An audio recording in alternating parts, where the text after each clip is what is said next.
Oh, yes, it's gonna be that formal taking off my spectacles and saying good evening to you and welcome to it. It is the Slice of TV podcast. We are on episode 23.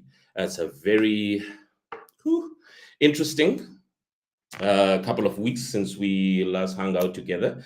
And it's also going to be very challenging with the announcement of stage six and now down, I think, to about stage two, which means that unfortunately my partners in crime cannot join me.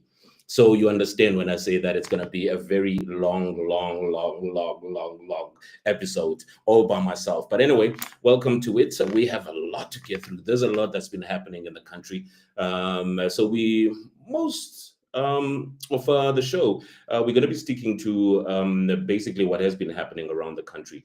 In terms of current affairs, obviously, we will touch on a couple of things as far as Usisa Hozizi is concerned with preparations for the Joburg Film Festival. But ooh, has there been a lot, or has there been a lot, my people?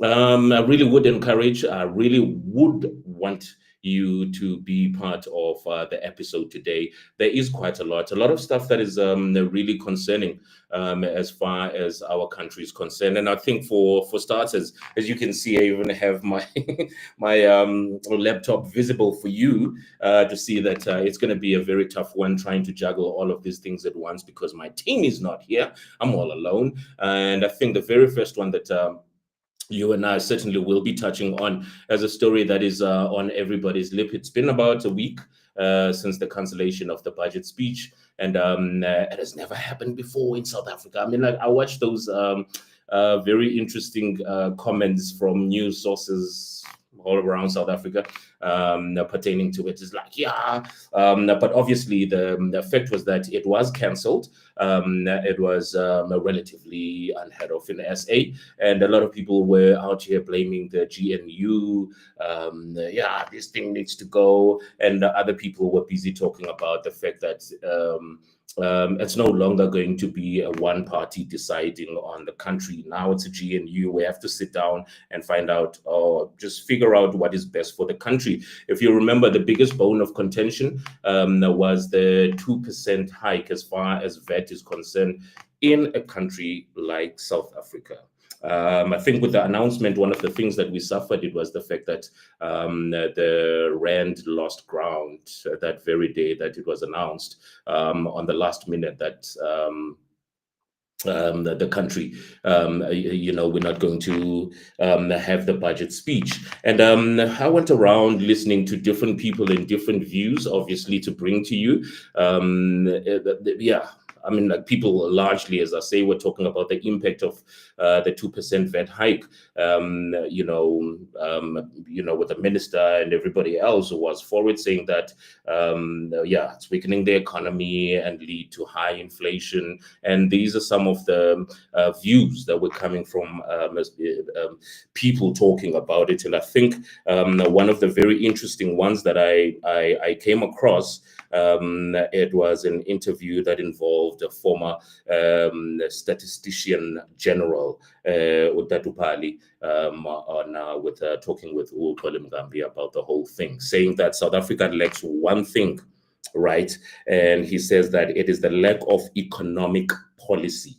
And he says that we are out here, all of us as a country, talking about how we need to fix this, we need to fix that, the GNU, our problems with Russia, Ukraine war, our all other issues, the Israel issue, all other issues, except talking about or presenting a budget that speaks to the high unemployment rate, service delivery, and all of those things. And I think Utatupali made it his very primary point that unless or until South Africa realizes that when they table a budget, it actually needs to speak to those, because that's what's affecting South Africans.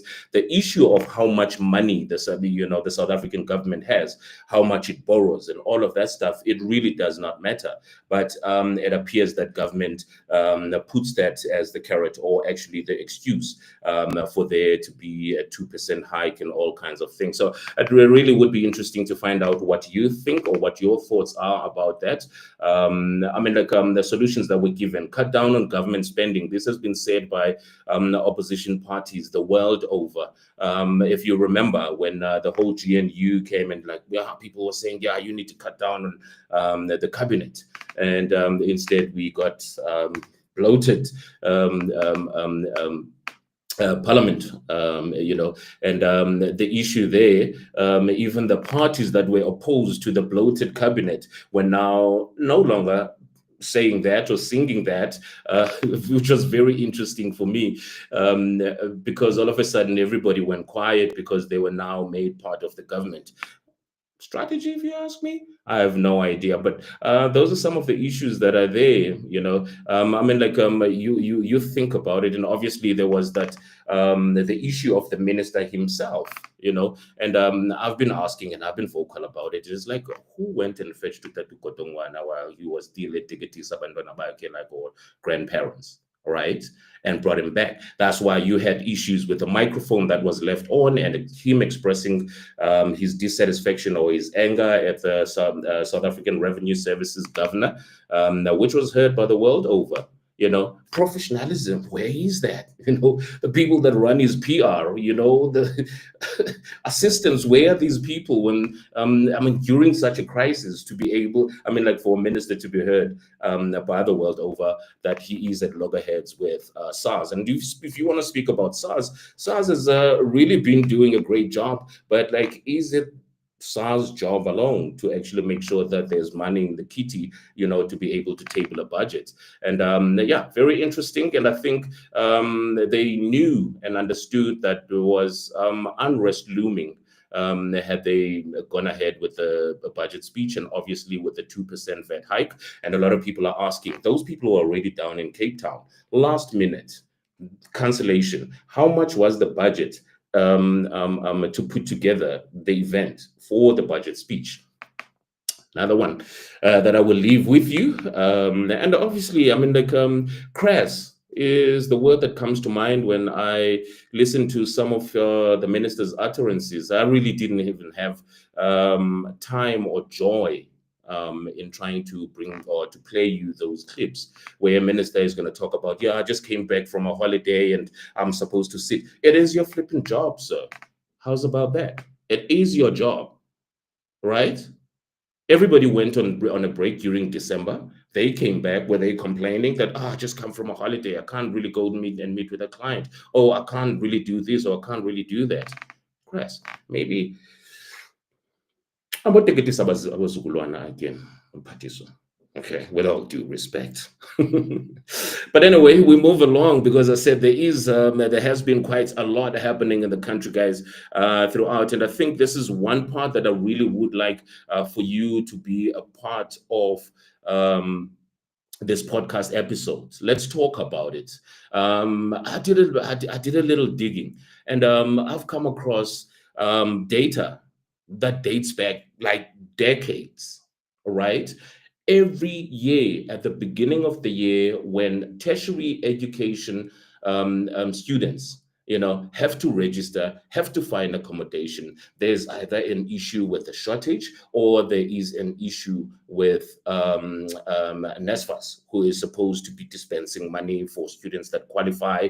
And very interesting for me was the particular one about Stellenbosch.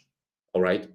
I remember I was listening to a video, a lecture rather, by Dr. Somadoda Fikeni, Dr. Somadoda Fikeni, whom I had the pleasure of having on my breakfast show all of those years where we started off before we went on to television and became famous.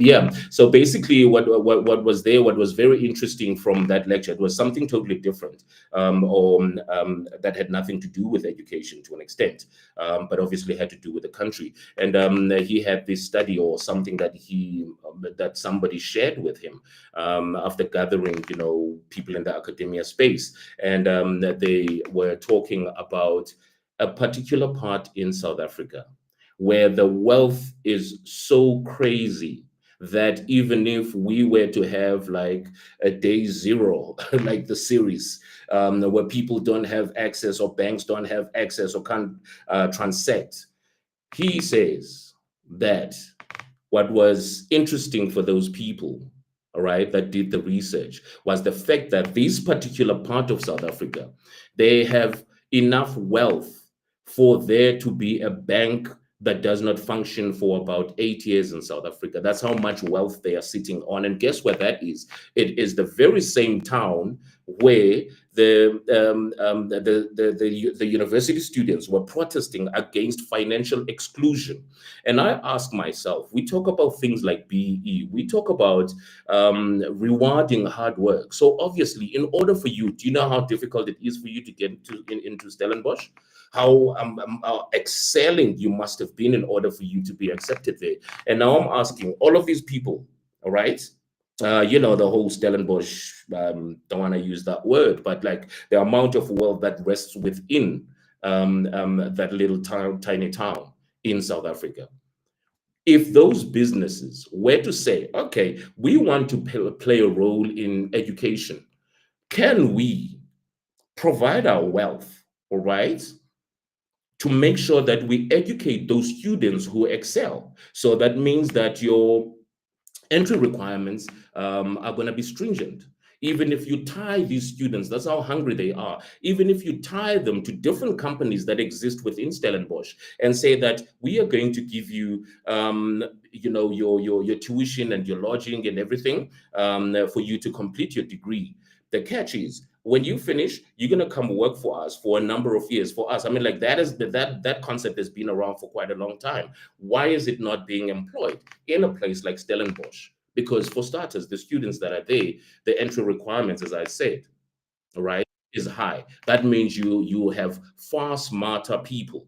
You have far smarter people that are vying for that. Thank goodness. Somebody's in the building, and I'm not going to be doing this conversation alone. Thank you very much for joining me, Queen. And I'm sure the electricity gods figure that you need to be part of this conversation. Oh, hey guys. Hey Slicer, how are you? What are you talking about? I'm talking about education, the strike. Mm. I really would like, as I said, I would have liked for our viewers to actually throw in their 2 cents worth on top of our 1 cent, as far as the education issue is concerned. Every time this year, you've been with institution of higher learning for quite some time. Obviously, I would like for your conversations not to implicate you. I will do that on your behalf. But the issue, Toto, that we are talking about, I was looking at how old NSFAS is. It was established in 1999. I think when Otatukade Asmal took over from Minister Bengo.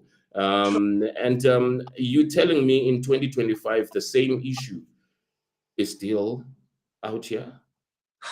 Oh, you know what? It breaks my heart in the Bagayanis first because I think somewhere, somehow along the lines, the powers that be in the offices lost the vision, of why NSFAS was established in the first place. You hear about, funds that are not being properly managed when they are disbursed to these institutions. And you wonder, do these people understand that the students that rely on NSFAS cannot really start even journeys as students because they rely on those funds to be to be accessible to them. So if there's going to be corruption ku NSFAS, slice, I don't know then what will happen, because this is what you will see. You will see a massive number of students who are not able to, receive their allowances, who are Mm. not able to, who have been accepted, by the way, by NSFAS, but for some reason are not being paid. I'm not talking about students that haven't been accepted by NSFAS. I'm talking about students that are beneficiaries. They've submitted applications, they have been accepted, and then Mm. they get to varsity, Kutwe, no, we can't find your details, or some weird stuff like that, which for me is just like, what is going on in the management of NSFAS? And I think we have a huge problem there. And until that is dealt with at a root level, we will constantly have these crises in our universities. For me, there's something that is very sad that I came across. Obviously, I mean, like in doing research for this episode, coming across the students at the Cape Town University of Technology, where I mean, like it was students of all races. They all gathered together, and they were actually praying that there is a solution. And I think I've got a clip which I will play, where these students were visibly upset. Most of them had to sleep on the street, and this Yeah. happens across the country. Right. Mm, And yeah. as you rightly put it, the issue there not being the process, and Yeah. the students are there. These Yeah. people are given, yeah, we you qualify, go register, you have all of this, but when Yeah. you get to the institution of higher learning, we are not seeing your details. No, Yeah. we cannot, until we receive funding for this, until we receive, or NSFAS, releases these funds, we cannot give you accommodation and all of these issues. Yeah. This has been Yeah. going on since 1999 when NSFAS was formed. And Yeah. for me, I think that is that is very frustrating, and it speaks to the suffering of a black child. Because when you Yeah. look at those protests, when I'm going to play some of those clips, it is largely white kids that are sitting down, whose parents have invested in their education, Yeah. and obviously now you're going to be taking a look at the income levels of both Yeah. these parents who are getting these Yeah. kids to Yeah. to university. And my Yeah. and my question is, for how long? Yeah. For how long is a black child going to go outside Iyotoitoya in 2005, in 2025?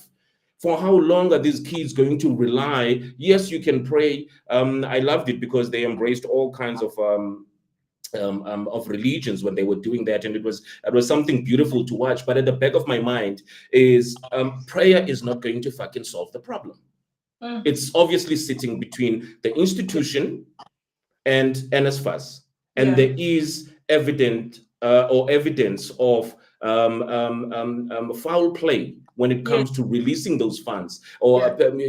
people about who is going to accommodate, Yes. and all of this stuff, and in the process, a black child is fucking suffering. There is a man-made crisis at NSFAS. That's Man-made what it crisis is. that is compromising the future of young people, unfortunately. And I'm saying it's man-made because I think some of the challenges are really just created, and can be dealt with if there were decision makers that could just have the backbone to make the right decision, on behalf of, abantu abatsha who want to invest in their future and get education, and improve their lives, and improve, essentially the livelihood of South Africa yonke. But you see that, there is no investment in the future. There's these personal investments that are going on, and because of that, so you will see these crisis of, NSFAS accredited accommodation, NSFAS administration, because there's always changes each year. There's this Hmm. new service provider that, has to be the one that distributes the funds on behalf of the institution. And then in that process of all of these things, the student in the middle continues to suffer, unfortunately. And so, yeah, I think it will require really just decisive action when it comes to NSFAS, and that Hmm. should be in the best interest of the students. And my worry is it enough? Because I've seen. I just want to play those clips, Toto, from the different institutions. I think I'll start with this one. Let's just check this one out.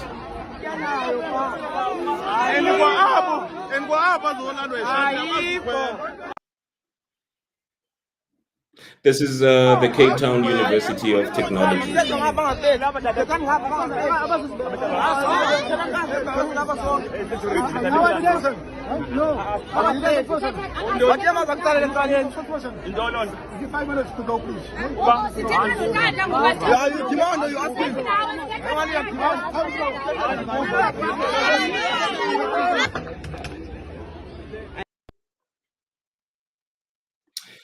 So these are some of the issues. This is at the Cape Town University of Technology. There's more, and these are the students entering. These are the students entering Edinburgh.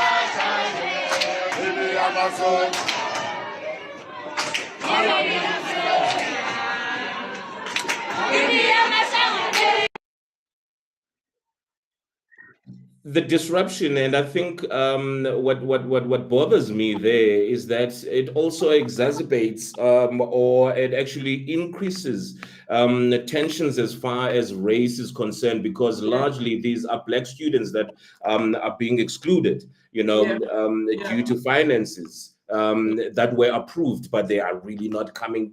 They're not being paid or whatever. And for me, for students to be suffering, to have to sing and resort to itoi itoi in 2025 for them to get an education, it obviously fuels race issues as well. Because I mean, like if you've seen the commentary where people are like, yeah, when my father worked 3 jobs, there's a white person. But like, how much were they earning even in 2025? When you go out and look at Stats SA, you're gonna find out that like white people are still getting paid far more than black people. So it exacerbates those kinds of talks and issues as well, that kids have to suffer this, And I mean, the sad part, I think Abantu sometimes they don't. I don't know whether it's ignorance or what, but the majority of NSFAS beneficiaries, Slicer, really are students that have no other option when it comes to financial assistance, as far as education is concerned. And some of these students don't even have parents of their financial nature. They rely on social grants, so really being at varsity is a huge win for them, but they are literally dependent on these funds to come on so that they can be able to be decent human beings in that environment, so for NSFAS to then put students in that situation, it's disheartening, because really Lambda Nakana option of going back home, because there's nothing to go back home to. I'm here because I've been accepted at university, and so you must do your part as NSFAS and just provide the funds that you had said that you're going to provide. And that is a problem that Singapore we don't understand. I don't know whether I know that she was at Nelson Mandela University. She's been to KZN. That is the Minister of Higher Education, and I really picked up something around that. Would you say that she's calling the shots right now?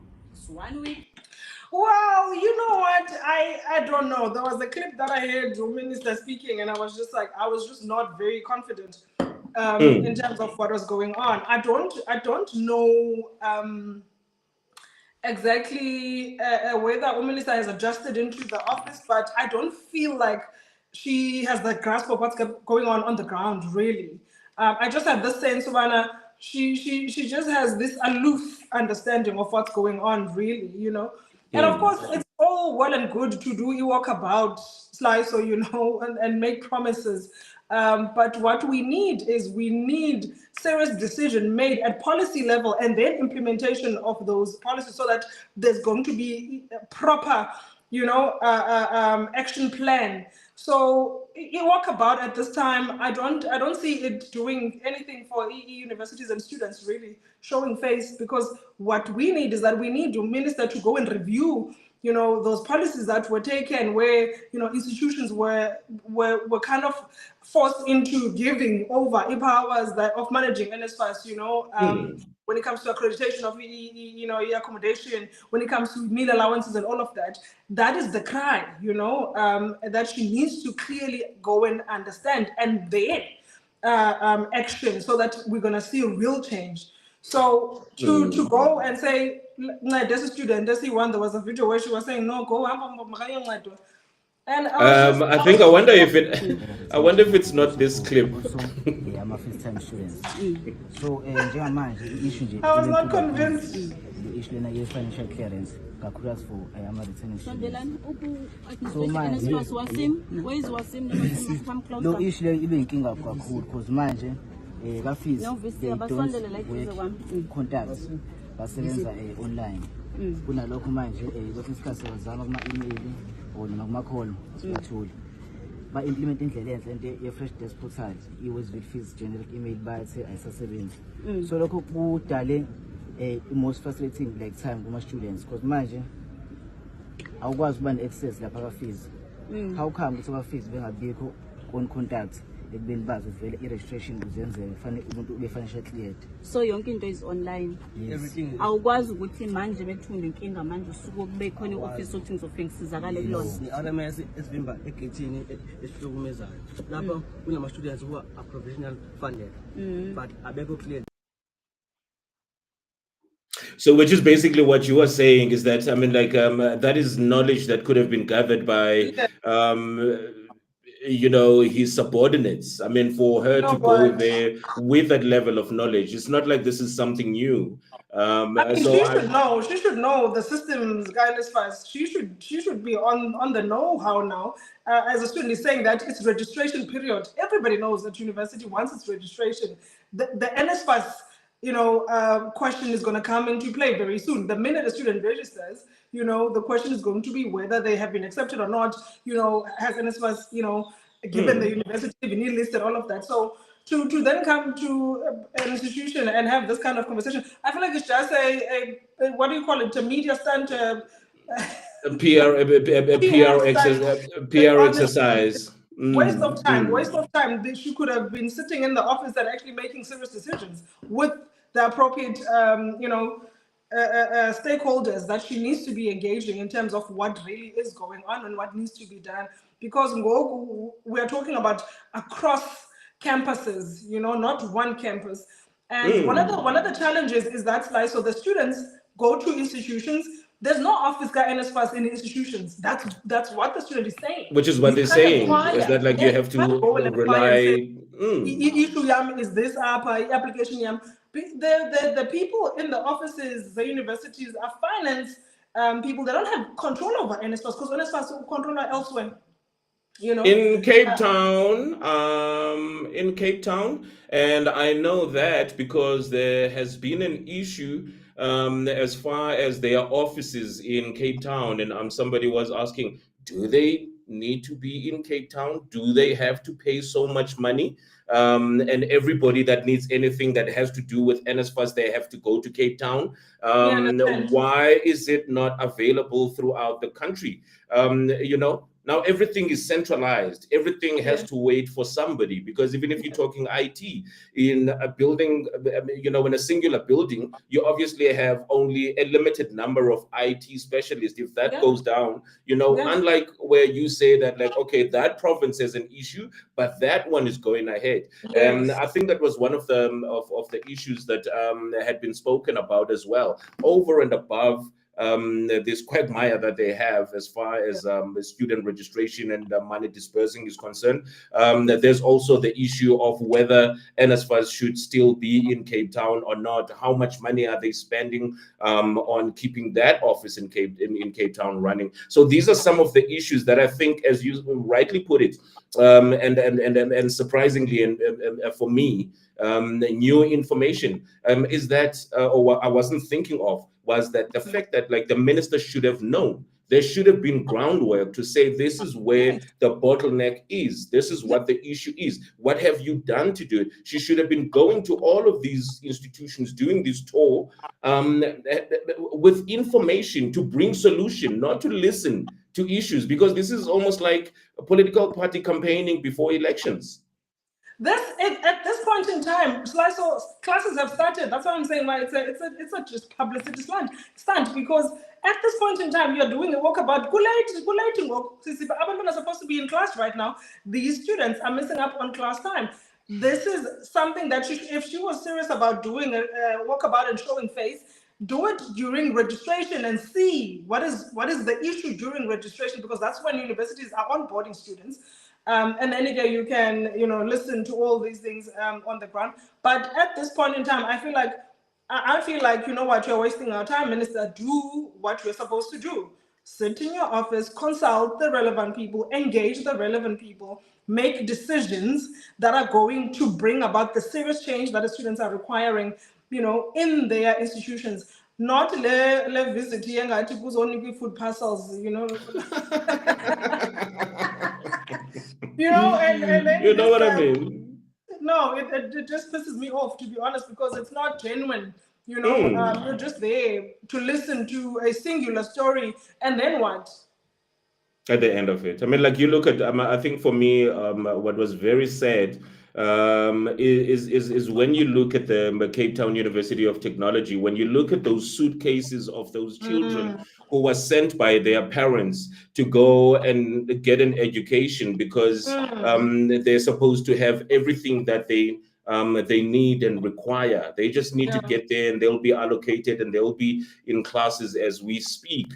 I think that is the saddest, and I would have liked for our viewers to join us, but I think we can never exhaust these issues up until we get to a point where we can speak with people that actually are responsible or are in the heat. Ours is to raise the issues and try to push the conversation for us not to stop talking about it, because we cannot in 2025 have the same issues that were suffered by kids back in 1999 when NSFAS was formed. So I think with that, we're going to end it there. We still have some very interesting stories. Nota can't stay out of trouble. What did he say now? Who did he attack this time around?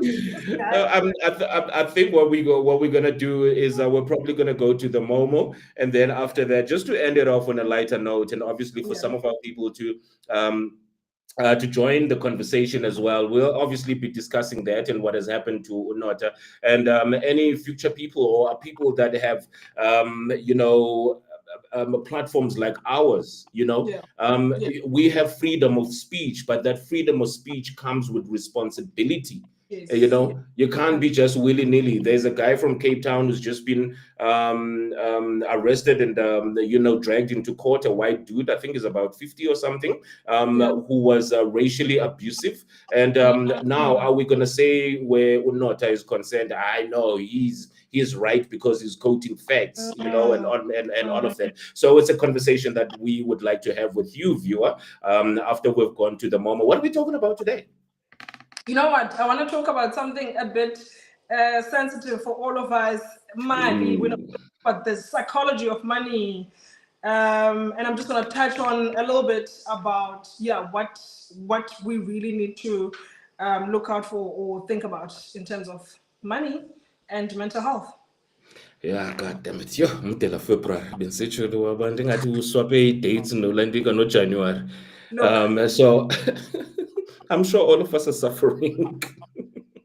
Hence the topic. That's why it is sensitive. We have to be very careful what we say and how we say it. You understand? All right. Let's go.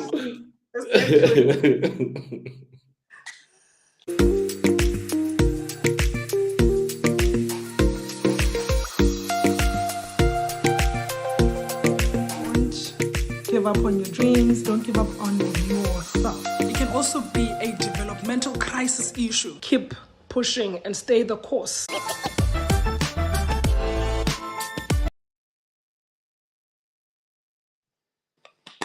Hey guys, Hey, our viewers. Listen, man, it's a good January. It's a good February. It feels like good January, February, actually.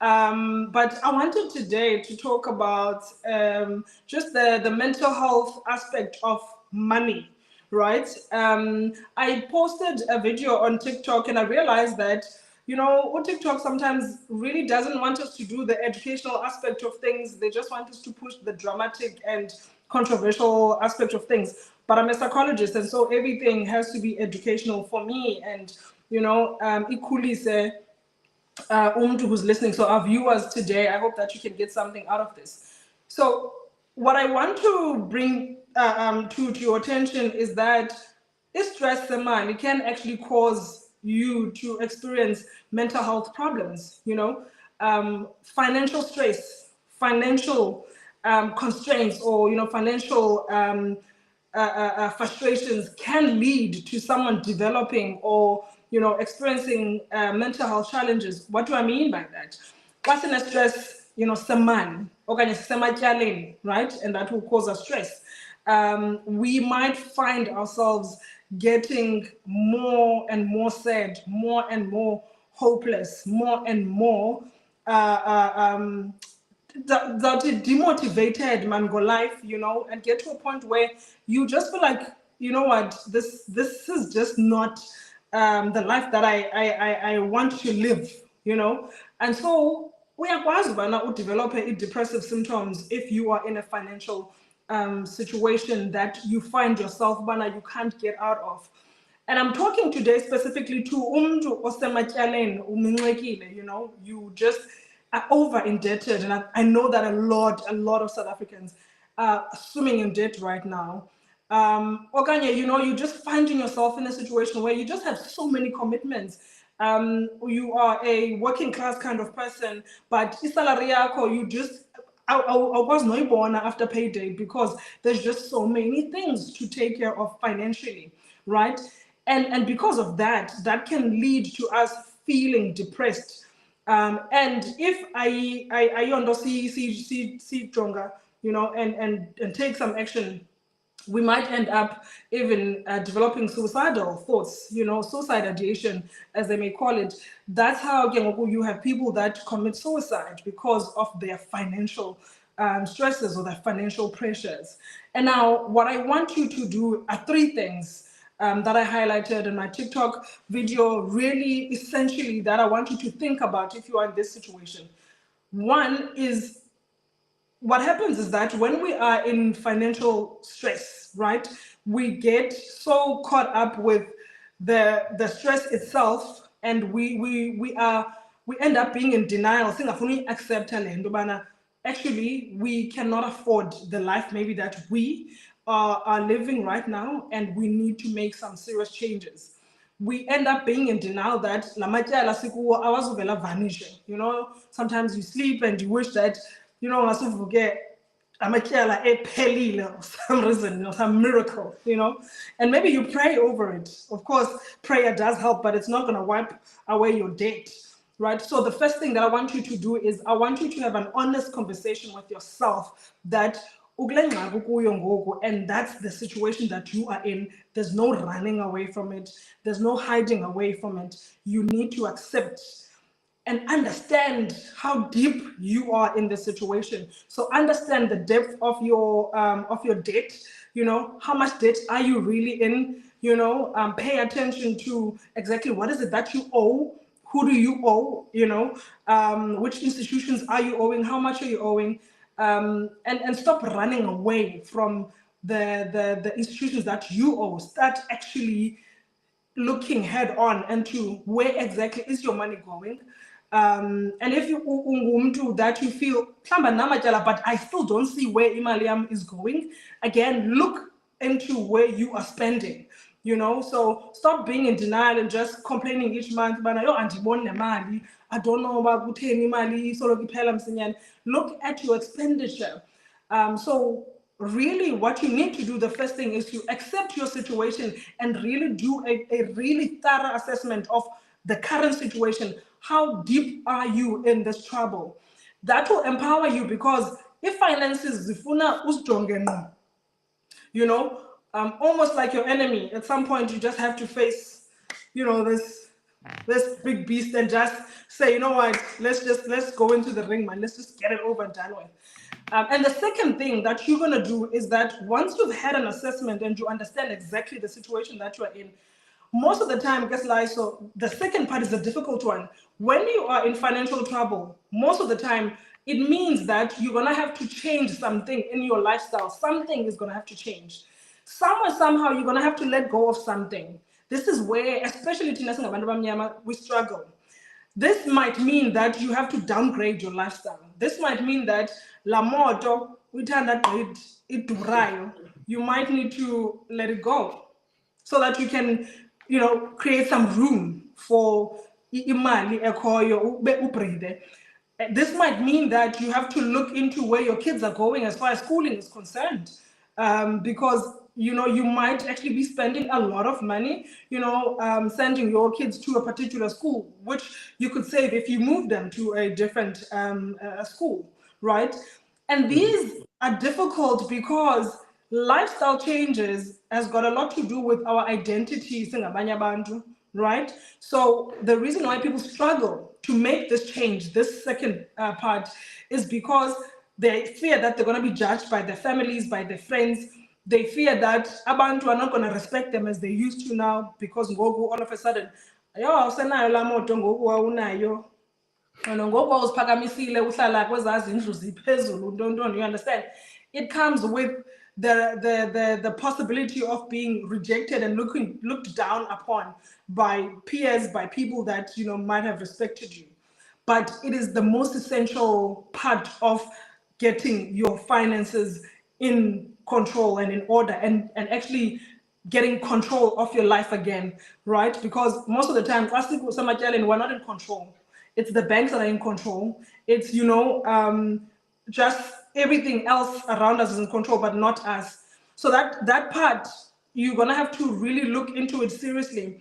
It might mean une membership here, virtual active, you cancel that membership and look at other ways of exercising. It might mean that you have to stop going out for dinner with your partner and look at other ways of, being intimate and bringing some fun into your relationship other than spending every weekend. It might mean that you're gonna have to, again, just lower it down in terms of going out, spending money that you might actually be using to limit amatyala wakho, uhlise ityala lakho. So lifestyle changes are definitely going to be something that you're going to have to do. And then the third part is that now you cannot do this alone. There's something about money that requires you to empower yourself, ufunde, and be educated and understand these terms and conditions, because if banks are very sneaky, guys. These institutions are not there to empower us and make us rich. They are there to take the money from us. So if you want to gain financial freedom and be empowered financially, you're going to have to do some education. And you don't need to go to school and be a financial, manager or whatever, financial accountant. But you can actually, financial literacy is going to be very, very important.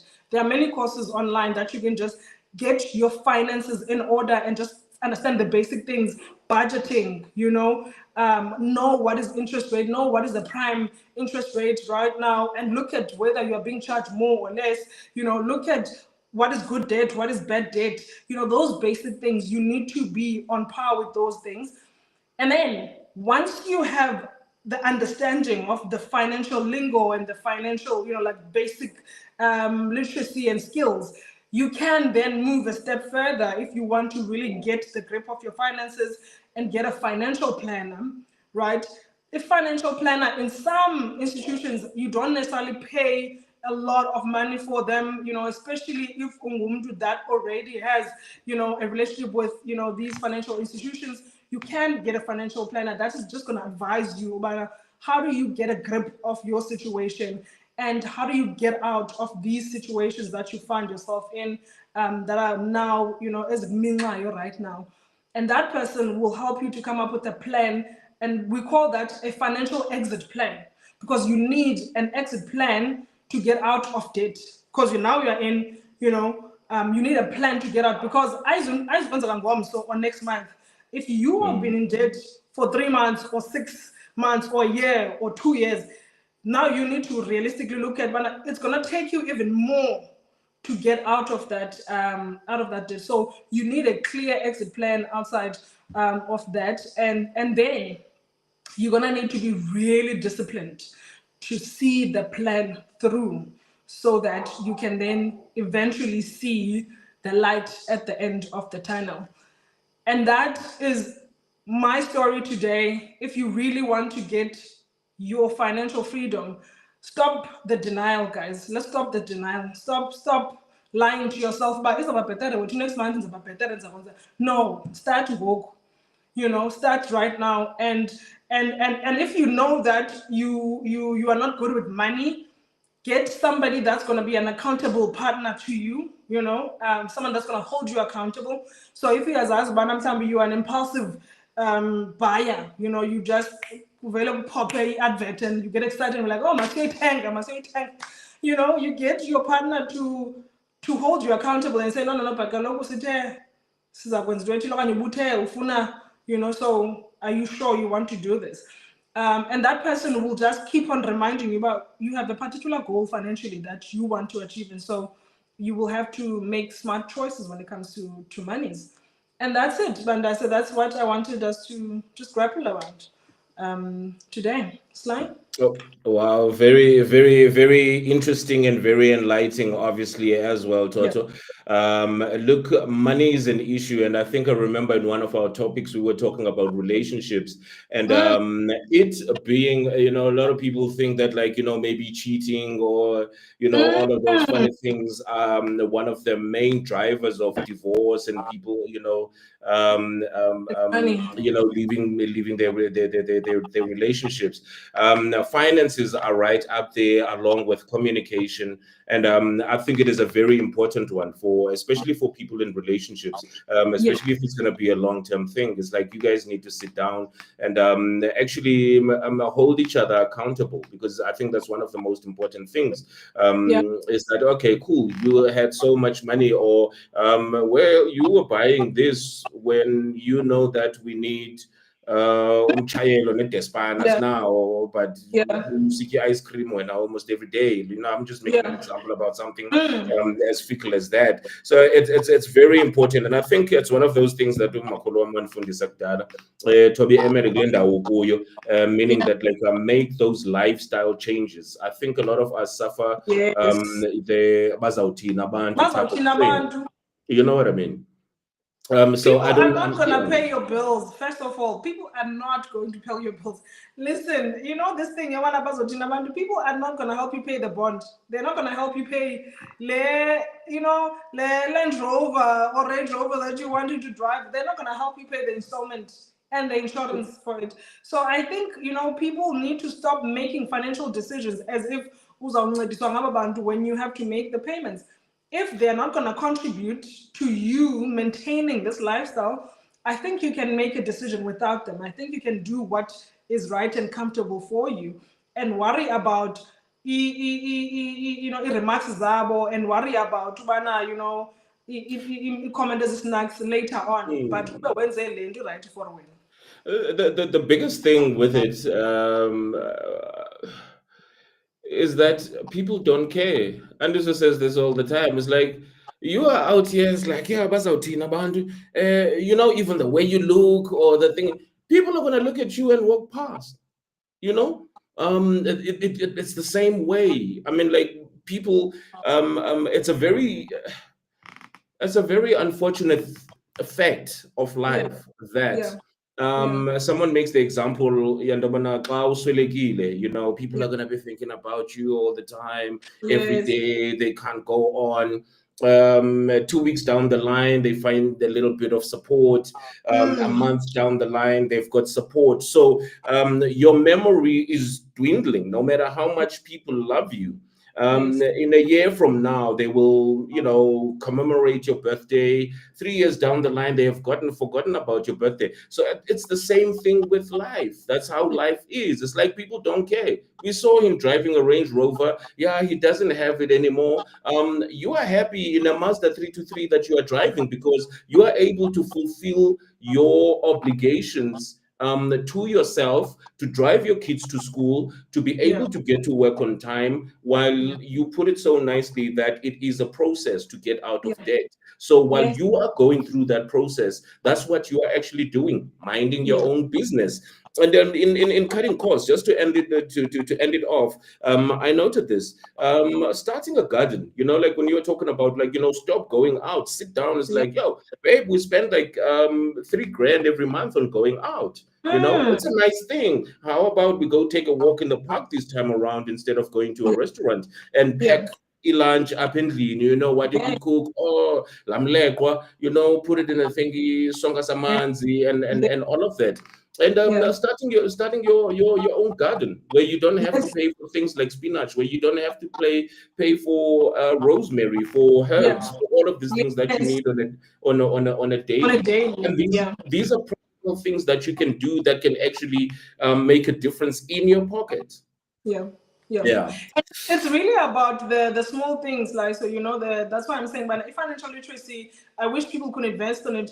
And like you said, in relationships, we see this when there's divorce going on, but now people have no clue about where their finances are at.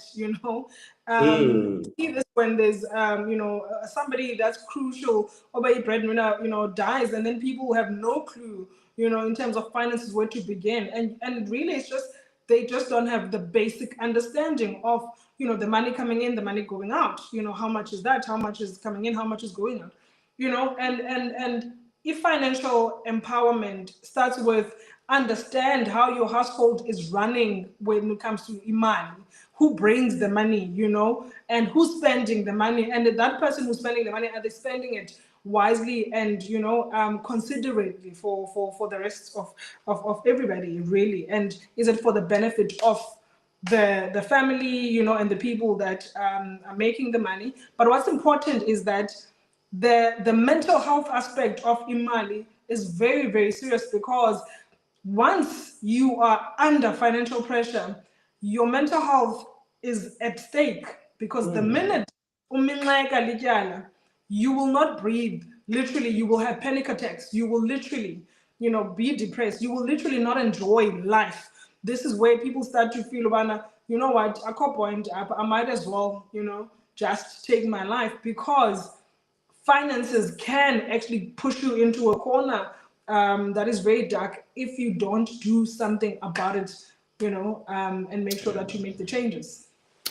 All right, that is it. That is the Momo, ladies and gentlemen. I'm singanatobega@gmail.com, and of course 073 421 Ngifakele imali phaa, guys, ne? 60, and then forget e-wallet before your session. Now, because these are free sessions, guys, like we need the money too. Yeah. Very interesting one. Let's break it off so that we can just go back to probably lighter stuff that's been going on. Yeah, yeah. But I urge people's contribution around the whole Zanzo thing that we will touch on as well, in terms of your safety when you go out in clubs and nightlife, and how it's designed as well. So let's just remind people where they are.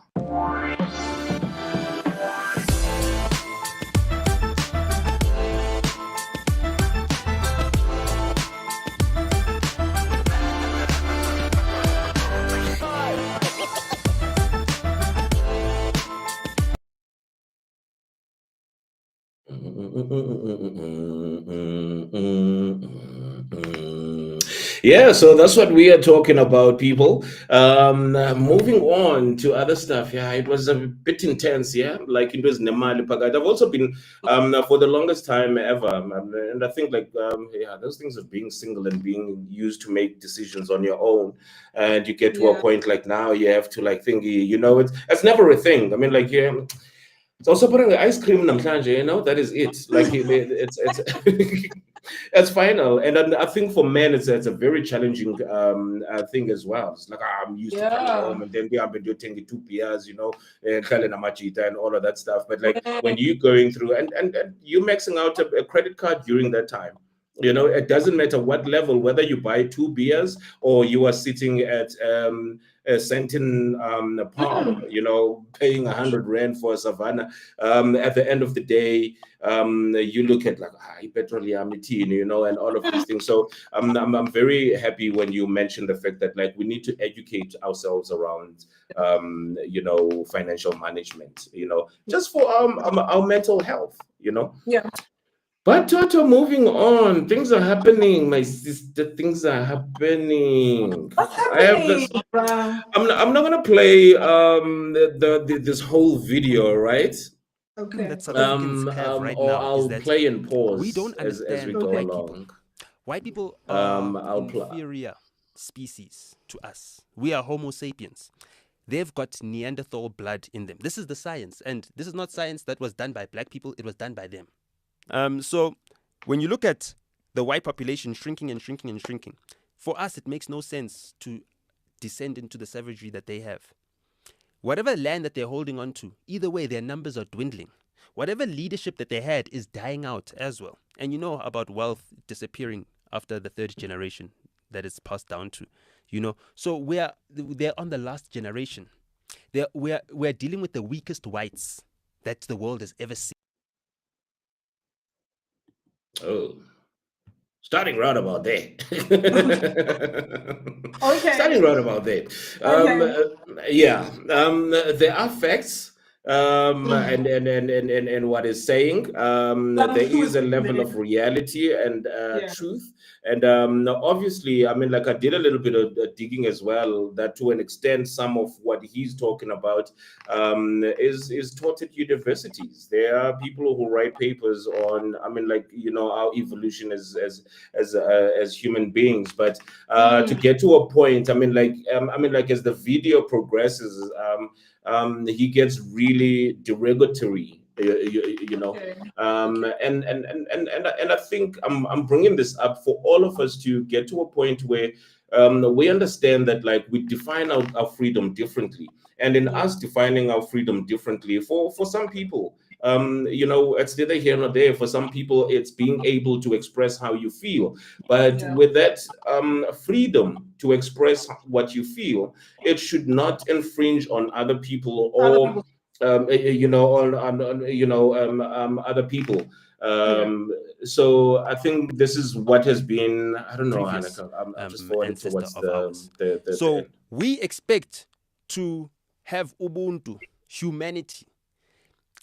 Unfortunately, by the strictest definition of what a human being is, white people are just below human beings. Imagine that. Imagine that. So they're just below human beings. This is a study that's been conducted, We and don't condone such comments, because that just fuels hate, and it's just inappropriate, man. yeah, but I think the biggest thing or the lesson that comes out of it, like you will remember, there was an issue with Ntiki Mazwai calling calling Unati the prostitutes, getting all the gigs, blah blah blah, and all of this stuff, and They some were derogatory apologizing. statements, and then she ended up apologizing for it. Yeah, from the whole exclusion from the Cuban trip for authors and stuff.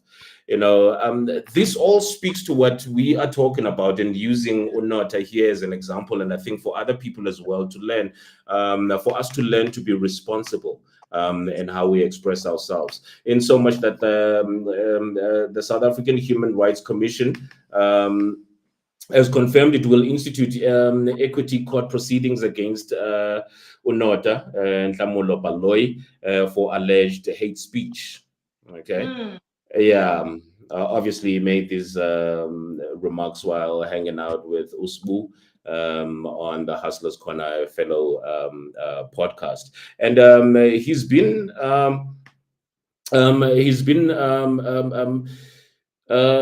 yeah, held to account. Eh?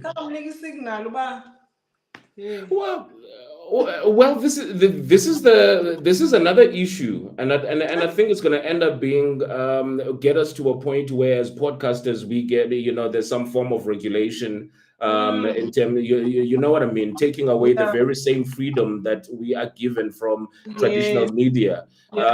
Because when a person is there, they are there. We have a disclaimer. I mean, like most of these controversial podcasts will have a disclaimer, at the beginning. They're not necessarily expressing our views, and we think that we should allow people to express themselves. It's their views, it's not my views. But it was the case here.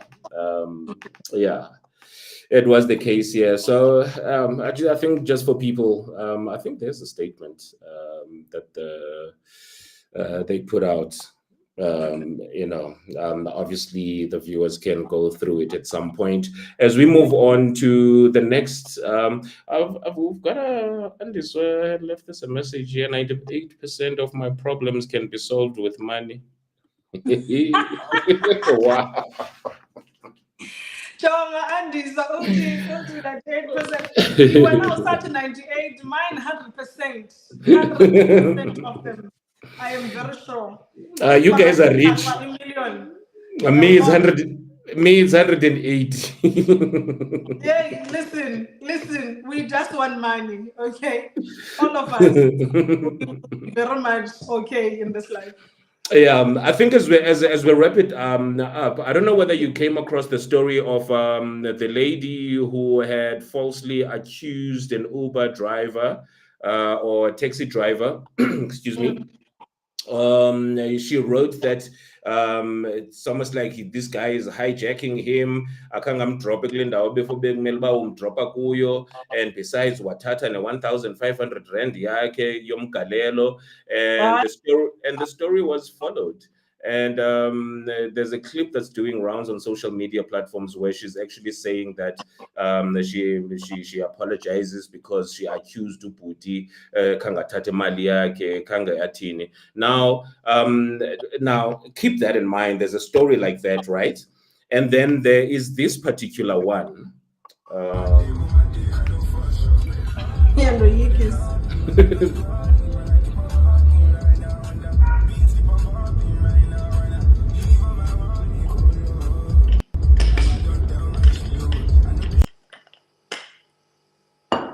I don't know whether you came across this story, or Anele Mdoda was in Cape Town returning back to her hotel. And obviously these Uber packages, I mean, like, you have options, I don't want you to talk to me. I don't want the driver to talk to me. I just want to have peace of mind. I think like you do. I've lost your audio there, Sequin. Yeah. So apparently she had gone for that option, but the guy started conversation, being abusive. Making an abusive statements about, I think we Tina, you are those people that we will rape, and then you will not be thinking that way, and blah blah blah, and all of that. That part we do not see. I've combed the internet to try to find where it all started, but all we are seeing is when she switches on her phone and saying that she pretended, for her safety, she pretended to be on Instagram Live so that the guy can stop harassing him and all of that stuff. And then the next clip that we see is her alighting or getting off the Uber. Say it again. No, he's an asshole. Say it again. He threatened me the whole way back here. Say it again. Say it again. Say it again. I'm recording him on purpose. I'm recording you on purpose. You threatened me the whole way home. Yeah. Go. Got your license plate, motherfucker. I just see even the video, like from where she's alighting, and then the next clip that you are seeing is the car moving away. And but the long and short of it is that a complaint has been lodged with Uber, and taking these two stories where a person says, "I want my peace when I get inside the car," and I think there was another one who was crying or couldn't pay the Uber driver, and started some commotion and stuff. And I'm not saying this is the case, but this is a service that is supposed to be safe, that is supposed to be efficient, for us to travel, between places. But there are all these issues that are coming up, and I think like it's for us to be a bit responsible to an extent. I think that's part of the reason why I brought it up. I don't know whether you have any views around it. Look, there's two things that I've noted, having been using Uber and Bolt quite often this year, is that you get different types of drivers. You get the entitled driver who thinks that they can just say and treat you anyhow. They have no sense of the customer service and understanding that they are picking you up as a customer and they are providing a service to you. You are not riding in their car because, for some reason they're doing lift. lift, and for me, there are those drivers up in South Africa that think that when you get into the car, they own you. Hiker somewhere, and now they will be very disrespectful sometimes. They'll be very forceful sometimes.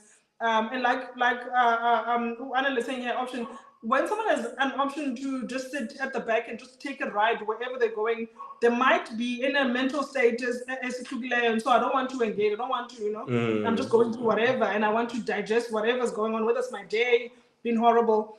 And the driver needs to be able to understand whether you get different kinds of customers as well, that require different ways of engaging. And sometimes the other one wants silence and they don't want to engage. Don't force now your customer to speak now, and then start the argument unnecessarily. So I think there are those men, and not necessarily men, actually, just drivers who are very forceful in their manner and how they want a customer to act emotweni yabo, which is very wrong. And then you do get also customers who are quite rude to drivers, customers who are quite entitled also, and don't give the respect that they expect. And I think we need to just have an understanding, Ndobana, this is a service that is being provided, and of course, as a client, as a customer, you are getting a service, but also you have to show respect to the person that is driving you and consideration to that person, not looking down, because there's a lot of people that look down also on a driver, Bolt, and just kind of like have these unrealistic, abusive tendencies and expect the driver must take it. The driver must just, be this person who's going to or being robbed, basically. Card like, and for some reason 10. That time very well Lomtu is trying to make money up. They are on the job as well. So the least you can do is make sure you are ready, you have the money, and make the drive as hassle-free as possible for the both of you. So you can get to your place, I mean, like in one piece. Imagine you going to a meeting and you meet somebody who's going to be rude to you, and the other way around. I remember I was driving from Pretoria, I think, from Hatfield, from the Gautrain, and this guy was sharing how that area, because it's like a student infested area. It's got clubs and shopping centers and stuff like that. And we were just sharing like randomly and saying that like I don't know what we were talking about, but like he ended up sharing how some of these girls, the problem that he has, not so much from guys when they're drunk, they just want to get home, or whatever. And he was saying the problem was with the ladies who, even to an extent, they would offer to sleep with these guys, for them to not pay. Oh no, when we get to our place, you can come through and have, a couple of drinks with us and stuff like that. And he was just expressing his frustration and the fact that like he actually had a child who was of that age and wondering what they are doing, where they are. I think they got the kid was in KZN or Mpumalanga or somewhere. So there are these behaviors Yeah. well that are exhibited that is exhibited by those people who get into these texts. I mean, like practice what Nota was saying. At least let's take something out of all of the nonsense they were saying. Ubuntu, guys, Ubuntu. Ubuntu, Ubuntu, Ubuntu. I'm gonna say though, I don't know. I feel like Uber they should have some course where drivers Zabo should go. No Bolt the same. They should have a course in terms of customer service nyana training before they become drivers because really some of them are problematic, All right, problematic. yeah. And it's a mentality thing, it's a mentality thing. So now if you have slice, so unfortunately because these are free reign kind of, because I have a car and it's roadworthy, whatever, I can qualify my car to be an Uber or Bolt. Then you get a rapist, you get a pedophile, you get all these kinds of people that are messed up can be drivers. And then of course you will have instances where inappropriate conversations, and when someone is putting a boundary and saying, listen, I'm just riding, that's it, get me to my destination, and start to kind of violate you in so many other ways and start to talk and say things that are inappropriate. And I think in the case of Anele, that could have exactly been that because she's a media person and a celebrity, she's expected to now and being forced to, and if I tell then you are uzenza better or whatever, and we are too unnecessarily. When that person, if they understood, again, you are providing a service, sir, and this Right. service you must provide it to the comfort of your client, to the comfort of your client, and each client will find different things comfortable for them. Okay, and that's what customer service is about. And if only they could do that for me, then I can drive Bolt and for the longest time. It's the simplest issues that I have with the gents or the drivers is that you will get in and you're probably trying to get to a meeting or you're trying to get to the airport and they're busy pumping their music, which is like relatively like, I mean, like the only other thing I ever suffer. And you find ones who are going to take an exception to it. I remember I was driving to a meeting in Auckland Park from Pretoria. It's a long drive, and this guy was playing gospel music, and I was like, it's not my vibe, sir. With all due respect, can you play, our sister station, a talk radio station of the SABC, so that I can just acclimatize myself, and get myself in the mood of the meeting that I am, that I am going to. So those you get those issues, and it's all in how you relay that message, as well. You can't be like, why, type of stuff. Ubuntu, guys. I think I'm busy out here trying to like look at the time as well, trying to say, okay, cool. 1 minute, 1 hour, 20 minutes, we should be done. But here's one thing that I can't go without talking about. This is a big one. I think for the Cape Town International Jazz Festival. Between the 25th and the 26th of April. I know it's a long time. Met both gentlemen, very beautiful human beings, very creative, very humble. Well, at least my experiences, because nobody pays pop cult to me. Excuse me. And also avoiding hot clubs, and all of that stuff. But it's a milestone for South Africa. I remember Double HP being the first hip hop artist to play. I like how unconventional the the Cape Town International Jazz Festival is, and incorporating South African creatives, because these guys are celebrated the world over. 99% of the time they're touring outside. I think it's going to be a big one. I think if you're a South African really out to celebrate jazz and house music, you definitely want to get to this one. Okay. Yeah. And I think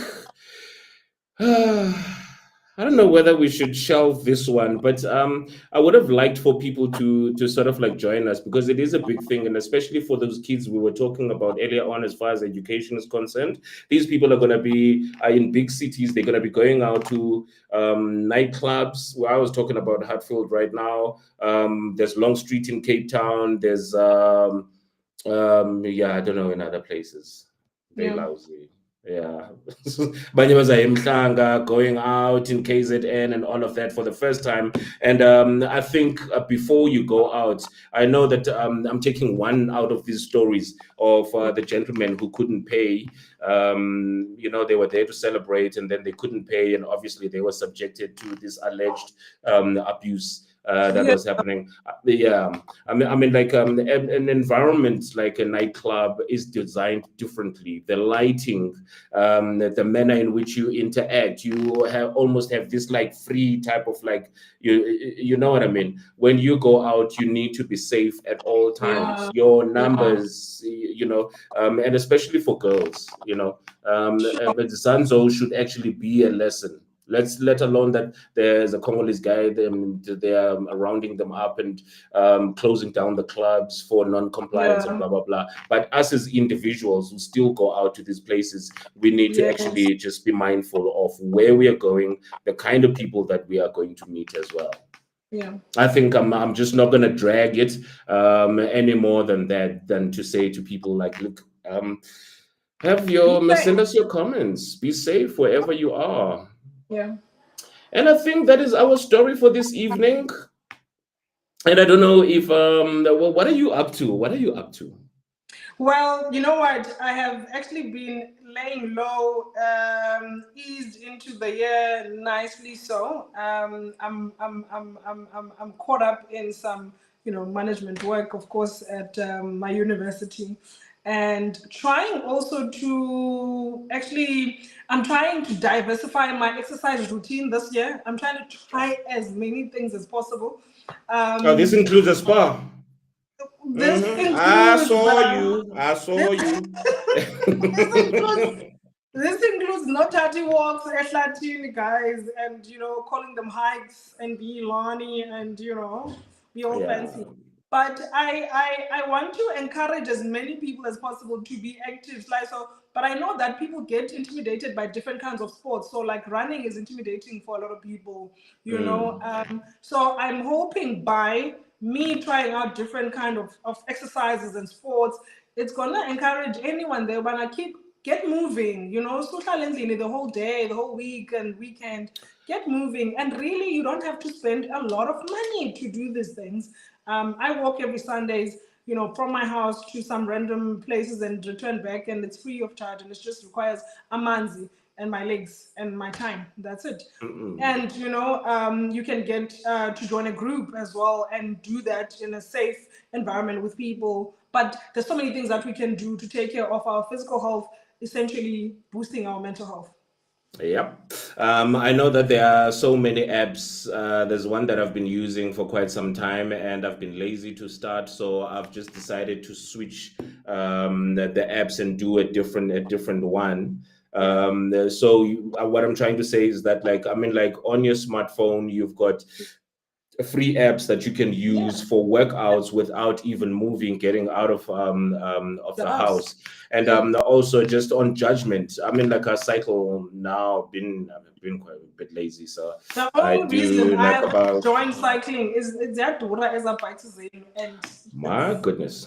No, find an entry. No, no, it's no. Find an entry level one and just pimp it up. That's what I did. okay.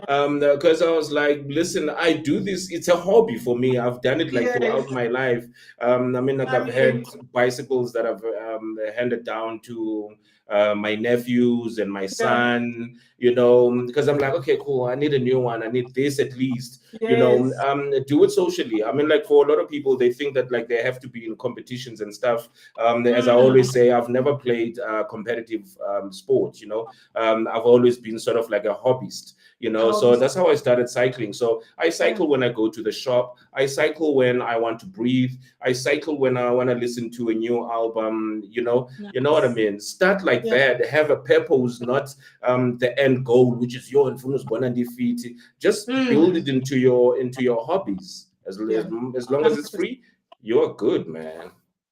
Quinn, Okay. I think Next that is one, our I'm gonna story. save up for your bike, guys. The plug in with I'm gonna hook you up. hook me up with the plug for my bike. Then I'll join the cycling club and be there. I can do anything when it comes to exercise. Sign me up, okay? I will try it. Let's go. Guys, this has been the Slicer TV podcast, and we say thank you very much for joining us. It is time for us to vamos. Until next Well time. done.